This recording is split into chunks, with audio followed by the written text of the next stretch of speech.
ہوشیار ہوں اور احتیاط کریں۔ اس پروگرام میں ایسے واقعات کا تبصرہ کیا گیا ہے جو بچوں کے لیے بالکل ہی نامناسب ہے۔ نوجوان عورت والدین کی لاڈلی اچانک غائب ہو جاتی ہے۔ اس کے کمپیوٹر سے دھمکیاں اور مشکوک ای میلز برآمد ہوتے ہیں۔ کیا اس کی انٹرنیٹ پر چھپی ہوئی ایک سیکرٹ زندگی تھی؟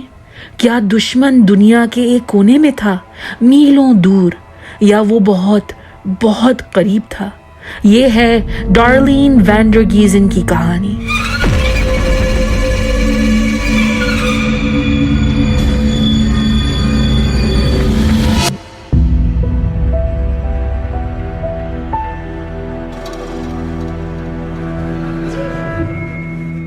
امریکی ریاست کینزس کے چھوٹے شہر آسبرن میں ڈارلین کے وینڈر گیزن 23 جولائی 1963 میں پیدا ہوئی تھی۔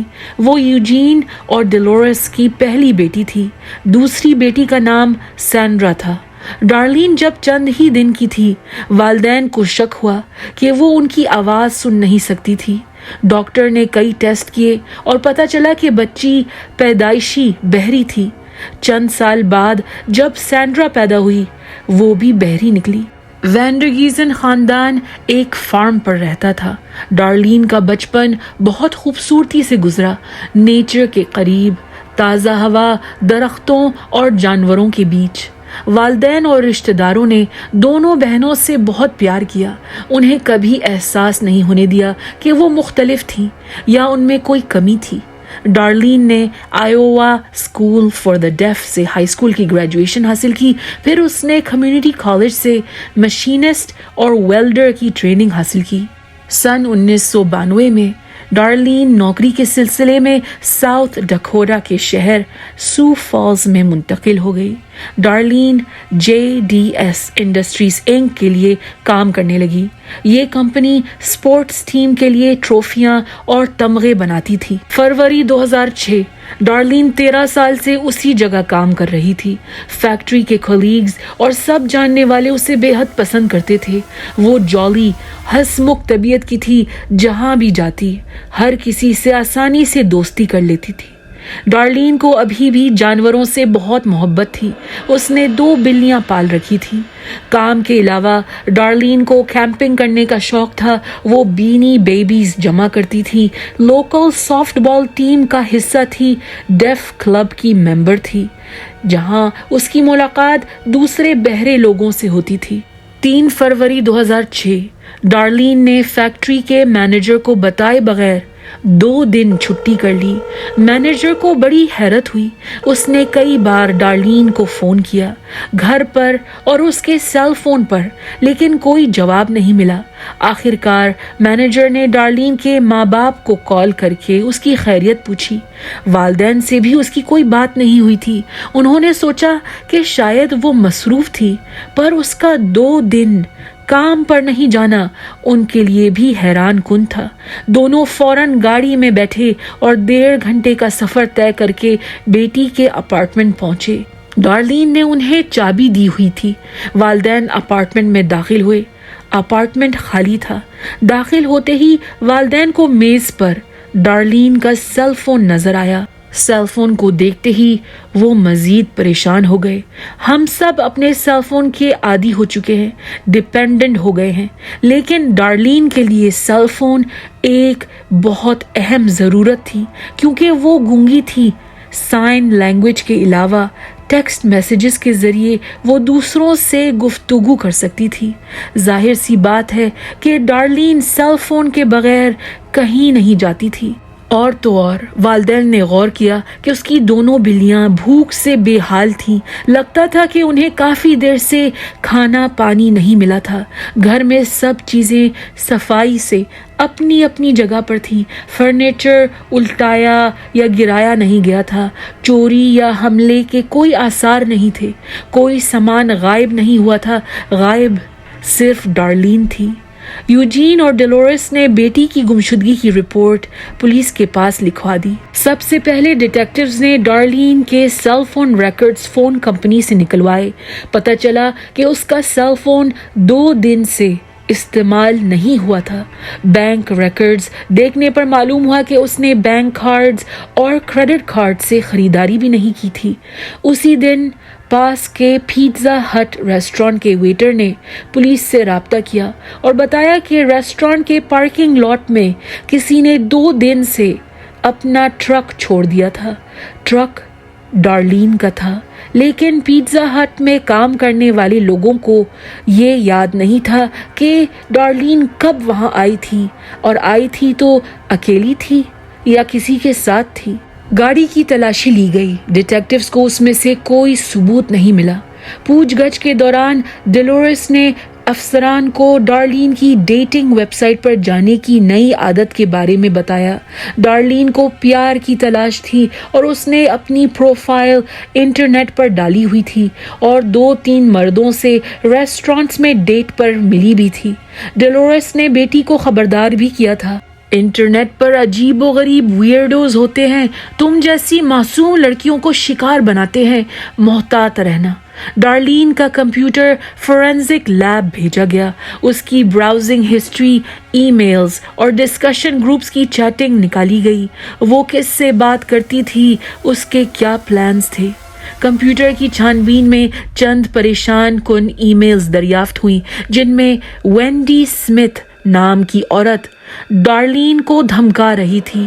ای میلز میں استعمال کی گئی انگریزی بچوں کے انداز میں لکھی گئی تھی، غلط سپیلنگ اور گرامر کے ساتھ۔ خط میں لکھا تھا، ہیلو ڈارلین، میں چاہتی تم بند کرو ڈیف کلب آنا، تم ٹربل میکر، تم بدصورت، تم موٹی، آئی ہیٹ یو، تم تنگ ڈیف کلب لوگوں، تم بدصورت عورت اور ہاتھی طرح، تم مجھے اکیلا چھوڑو۔ یہ ای میلز کسی زبانوں کے ماہر لینگویج ایکسپرٹ کو دکھائے گئے۔ اندازہ لگایا گیا کہ ای میلز لکھنے والی بھی بہری ہوگی۔ جب بہرے گونگے لوگ سائن لینگویج استعمال کرتے ہیں، ان کے جملے مکمل نہیں ہوتے، وہ شارٹ ہینڈ طریقے سے بات کرتے ہیں۔ ڈارلین کا کئی بہرے لوگوں کے ساتھ ملنا جلنا تھا، خاص طور پر ڈیف کلب میں اس کے بہت سارے دوست تھے، لیکن کوئی بھی وینڈی سمتھ نامی عورت کو جانتا نہیں تھا۔ پولیس نے یاہو کو اس ای میل ایڈریس سے متعلق تمام معلومات فراہم کرنے کا آرڈر بھیجا۔ فورینزک ایکسپرٹ اینڈریا کیلی کو ڈارلین کے کمپیوٹر سے ایک اور سراغ ملا۔ چند مہینے پہلے ڈارلین کی ملاقات جیف فلن نامی آدمی سے ہوئی تھی، کسی ڈیٹنگ ویب سائٹ پر۔ جیف ایک فارم پر مزدور کی نوکری کرتا تھا۔ وہ ڈارلین کے گھر سے تقریباً گاڑی سے 90 منٹ کے فاصلے پر رہتا تھا۔ ڈیٹیکٹیوز جیف کے گھر پہنچے، لیکن وہ وہاں موجود نہیں تھا۔ جیف کے ساتھ کام کرنے والوں نے کہا کہ وہ 1-2 دن سے چھٹی پر تھا۔ جیف کو ڈھونڈا گیا، لیکن وہ کہیں سے نہیں ملا۔ ڈیٹیکٹیوز نے ڈیلورس سے پوچھا کہ کیا ہو سکتا تھا کہ ڈارلین جیف کے ساتھ کہیں چھٹیاں منانے چلی گئی ہو، یا اس نے جیف کے ساتھ بھاگ کر شادی کر لی ہو اور دونوں ہنی مون منا رہے ہوں۔ ڈیلورس نے کہا، یہ ممکن نہیں، وہ ہم سے مشورہ کیے بغیر اتنا بڑا فیصلہ نہیں لے سکتی ہے۔ اگلے چند دنوں میں ڈارلین کی گمشدگی کے پوسٹرز گلی کے ہر نکڑ پر لگائے گئے۔ ڈارلین کے کولیگز اور دوستوں سے پوچھ گچھ کی گئی، کسی نے بھی اسے حال میں دیکھا نہیں تھا۔ ڈارلین کی دوست شیرل بریمر نے پولیس سے کہا، میں نے ڈارلین کو کبھی غصہ کرتے ہوئے نہیں دیکھا یا کوئی نیگیٹو بات کرتے ہوئے۔ اس کا کوئی دشمن نہیں تھا، پتہ نہیں وہ کہاں غائب ہو چکی ہے۔ اور پھر 4 دن بعد جیف فلن اپنے گھر لوٹا۔ پولیس افسران اس کا انتظار کر رہے تھے۔ جیف نے بتایا کہ وہ شہر سے باہر اپنے دوستوں سے ملنے گیا تھا۔ جب اسے ڈارلین کی گمشدگی کا بتایا گیا، وہ نروس لگ رہا تھا۔ اس نے ڈارلین کے لیے فکر مندی کا اظہار کیا۔ کیا وہ سچ میں پریشان تھا یا ناٹک کر رہا تھا؟ ڈیٹیکٹیوز نے جیف کی گاڑی کی ڈگی کھولی۔ ڈگی کے قالین پر چند لال دھبے نظر آئے۔ دھبوں کا سیمپل فورینزک ایکسپرٹ کو بھیجا گیا۔ دھبے خون کے دھبے تھے، لیکن خون انسان کا نہیں تھا، جانور کا تھا۔ پتہ چلا کہ جیف دوستوں کے ساتھ ہرن کا شکار کرنے گیا تھا۔ ثبوت کے طور پہ اس نے اپنے دوستوں کے ساتھ کھینچی ہوئی تصویریں دکھائی۔ اس دوران یاہو ہیڈ کوارٹرز نے پولیس سے رابطہ کیا۔ انہوں نے کہا کہ وہ یقین سے بتا سکتے تھے کہ دھمکی والے ای میلز کس لوکیشن سے بھیجے گئے تھے۔ آئی پی ایڈریس سو فالز شہر میں اس گھر سے منسلک تھا۔ گھر میں رہنے والی کا نام ڈیفنی رائٹ تھا۔ ڈیفنی رائٹ بھی بہری اور گونگی تھی۔ وہ بھی ڈیف کلب کی ممبر تھی۔ 42 سالہ ڈیفنی کا کوئی کرمنل ریکارڈ نہیں تھا۔ ڈیفنی کو جب پولیس اسٹیشن بلایا گیا، اس نے پہلے تو صاف انکار کیا کہ ای میلز اس نے بھیجی تھی۔ شاید یہ کسی انٹرنیٹ ہیکر کا کام تھا۔ پولیس نے اس کی ایک نہیں سنی اور آخر میں ڈیفنی نے اعتراف کیا کہ اس نے ای میلز ڈارلین کو بھیجی تھی۔ اسے اپنی گرل فرینڈ سیلی کولن سے دور رہنے کے لیے دھمکی دی تھی۔ اصل میں ڈیفنی اور سیلی لیزبین تھی۔ ڈیفنی ڈارلین سے جلنے لگی تھی کیونکہ سیلی اور ڈارلین کی دوستی بڑھتی جا رہی تھی۔ ڈارلین کی گمشدگی سے 5 دن پہلے ان کے درمیان بہت بڑی پبلک لڑائی بھی ہوئی تھی۔ ڈارلین اور سیلی ایک ریسٹورانٹ میں بیٹھی ہوئی تھی کہ اچانک وہاں ڈیفنی آ گئی تھی۔ ڈیفنی ڈارلین سے لڑنے لگی۔ اس نے توڑ پھوڑ کی۔ بات اس حد تک بگڑ گئی کہ ریسٹورانٹ کی مینجمنٹ نے پولیس کو بلوا لیا اور ڈیفنی کو باہر نکال دیا۔ اگلے دن ڈارلین نے ڈیفنی سے بات کی اور کہا، تمہیں کوئی غلط فہمی ہوئی ہے۔ سیلی اور میں صرف دوست ہیں۔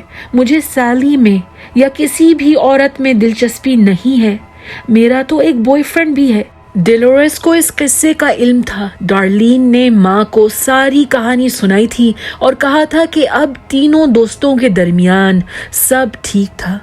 کیا ڈیفنی نے سچ میں دوستی کا ہاتھ قبول کیا تھا یا وہ دل میں بغض اور نفرت پال رہی تھی؟ ڈیفنی کے گھر کی تلاشی کا سرچ وارنٹ جاری کیا گیا۔ جیسے ہی افسران گھر میں داخل ہوئے، انہوں نے تیز بلیچ، پٹرول اور پینٹ کی بدبو محسوس کی۔ بدبو بیسمنٹ سے آ رہی تھی۔ کچن کے کوڑے کے ڈبے میں چین سا لوبریکیٹنگ آئل کی آدھی خالی بوتل تھی اور ہارڈ ویئر سٹور کی رسید تھی جو میکینیکل آری کی خریداری کی گواہی تھی۔ ڈیٹیکٹیوز جانتے تھے کہ فروری کے مہینے میں جب سخت سردی پڑتی ہے، کوئی بھی درخت کاٹنے نہیں نکلتا ہے۔ غور کیا گیا کہ بیسمنٹ میں جگہ جگہ نیلے رنگ کا پینٹ کیا گیا تھا۔ کبھی دیوار کا ایک حصہ، تو فرش پر ایک دائرہ، تو چھت پر نیلی لکیر۔ بیسمنٹ میں ایک چھوٹا کمرہ تھا جہاں پہلے زمانے میں کوئلہ رکھا جاتا تھا، کھول روم، جس کے فرش پر نیلا پینٹ کیا گیا تھا۔ فرش پر چین سا کے کٹ لگے تھے۔ دیواروں پر چھوٹے چھوٹے گوشت اور ہڈی کے ذرات تھے جن کا ڈی این اے ڈارلین کے ہیئر برش پر پائے جانے والے بالوں سے میچ کیا گیا۔ ڈیٹیکٹیوز ہارڈ ویئر سٹور گئے اور انہوں نے کیشیئر کو چند عورتوں کی تصویر دکھائی اور پوچھا، کیا ان میں سے کوئی عورت آپ کی دکان آئی تھی؟ کیشیئر نے فوراً ڈیفنی کی تصویر کی طرف اشارہ کیا۔ جی، یہ عورت آئی تھی، مجھے یاد ہے کیونکہ زیادہ تر چین سا خریدنے والے مرد ہوتے ہیں۔ اس عورت نے مدد مانگی تھی۔ اس نے ایک کاغذ کا ٹکڑا دکھایا تھا جس پر لکھا تھا ٹری کٹنگ مشین، اور پھر اس نے سب سے سستی آری خریدی تھی۔ انویسٹیگیٹرز کے پاس بہت سارے ثبوت تھے لیکن ڈارلین کی لاش نہیں ملی تھی۔ علاقے کے سارے ڈمپسٹر چیک کیے گئے مگر کچرا ڈمپسٹر سے خالی کر دیا گیا تھا۔ پھر ڈیٹیکٹیوز سیو فالز کے سینیٹری لینڈ فل گئے، 470 ایکڑ کی چٹیل زمین جہاں سارے شہر کا کچرا کوڑا جمع کیا جاتا تھا۔ پولیس افسران کی ایک ٹیم اور کئی والنٹیئرز کی مدد سے کچرے کے ڈھیر کی تلاشی لی گئی۔ سخت سردی کا موسم تھا، برف گر رہی تھی، تیز ہوائیں چل رہی تھی، پھر بھی کئی دنوں تک کام جاری رہا۔ اگرچہ اس بات کی کوئی گارنٹی نہیں تھی کہ ڈارلین کی لاش وہاں موجود تھی۔ ڈارلین کی گمشدگی کے 3 ہفتے بعد بھی اس کی لاش نہیں ملی۔ پھر بھی والدین نے چرچ میں میموریل سروس رکھوائی۔ ڈارلین کے رشتہ دار، دوست اور ہیئرنگ امپیئرڈ کمیونٹی کے ممبران سب نے بڑی تعداد میں شرکت کی۔ سیریمونی انگریزی اور سائن لینگویج میں ہوئی۔ اس کے اگلے دن کوڑے کے میدان سے انویسٹیگیٹرز کو 2 رانے، ٹانگیں اور پاؤں ملے، ساتھ میں ایک خون آلود قالین اور ایک ٹی شرٹ جو ڈیفنی اکثر پہنا کرتی تھی۔ ڈی این اے سے ثابت ہوا کہ لاش کے ٹکڑے ڈارلین کے تھے۔ قالین اور شرٹ پر خون ڈارلین کا تھا۔ چند دن بعد منیسوٹا کے بارڈر کے قریب ایک ٹرک ڈرائیور کو انٹرسٹیٹ 90 کے قریب ایک عورت کا دھڑ یعنی ٹورسو اور ایک کٹا ہوا سر پلاسٹک بیگ میں ملا۔ سر اور گردن پر رسیاں بندھی ہوئی تھیں۔ آٹوپسی کے دوران میڈیکل ایگزامینر نے غور کیا کہ لاش کے ٹکڑوں سے پٹرول کی بو آ رہی تھی اور کھوپڑی پر فریکچر تھا۔ کیونکہ انویسٹیگیشن ختم کو تھی، ڈارلین کی لاش اس کے والدین کے حوالے کی گئی، جس کے بعد ڈارلین وینڈرگیزن کا فیونرل طے پایا۔ اپریل 2007 ڈیفنی رائٹ نے عدالت کا سامنا کیا۔ پروسیکیوٹرز کا ماننا تھا کہ ڈیفنی جیلسی اور حسد کی آگ میں جل رہی تھی۔ اس سے یقین تھا کہ ڈارلین اس کی گرل فرینڈ کو چھیننے کی کوشش کر رہی تھی۔ 1 فروری 2006 کی رات ڈیفنی نے ڈارلین کو پیزا ہٹ میں ملنے کا کہا۔ وہ اس کا پارکنگ لاٹ میں انتظار کر رہی تھی۔ اس نے ڈارلین کو کسی بہانے سے اپنے گھر چلنے پر راضی کیا۔ وہاں پہنچتے ہی ڈیفنی نے ڈارلین کے سر پر کوئی بھاری چیز سے حملہ کیا۔ ڈارلین بے ہوش ہو گئی۔ ڈیفنی نے ڈارلین کو بیسمنٹ کی سیڑھیوں میں دھکیل دیا اور پھر اس کے سر پر پلاسٹک کی تھیلی چڑھائی۔ تھیلی کو رسیوں سے گردن پر باندھا۔ ڈارلین کا دم گھٹ گیا۔ پھر ڈیفنی نے لاش پر پٹرول چھڑکا، اسے جلانا چاہا، لیکن وہ ممکن اور آسان نہیں تھا، تو اس نے چین سو خرید کر لاش کے ٹکڑے کیے۔ چند ٹکڑے مختلف ڈمپسٹرز میں پھینکے، چند سنسان ہائی وے کے پاس کھائی یعنی ڈچ میں پھینک دیے۔ عدالت میں یوجین وینڈرگیزن نے وکٹم ٹیسٹیمونی کا بیان دیا۔